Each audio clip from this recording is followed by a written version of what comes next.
dumela bakulu dinyaya metician is here right ndadzoka manje iko zvinezvi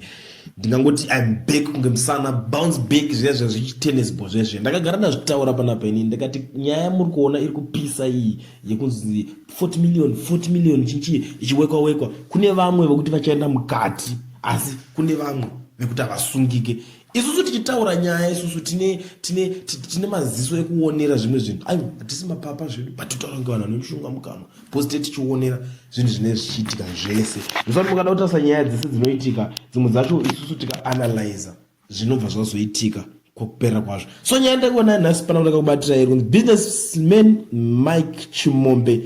and Moses Mpofu are spending the night in prison. They will be back in court tomorrow. Prosecutors plan to present evidence from investigating officers to determine if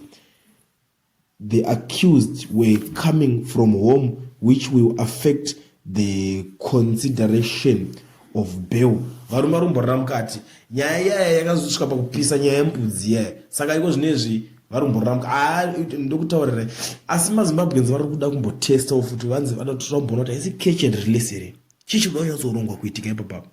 because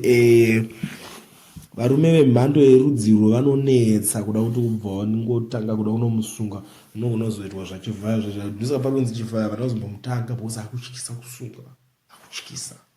akamboda kusungiswa akatorwa tenda iya yekuzesa akati madamages vakati bo vavachaja mari vavasuwa bag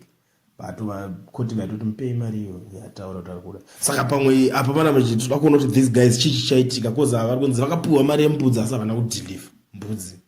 saka toda kuona kuti chichi chaitika but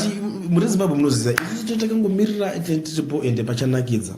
ndinge ndiripo handimbove ndakakangana kukuigira maupdates akaita seiwaya hakusi kujigwa rinopisa guys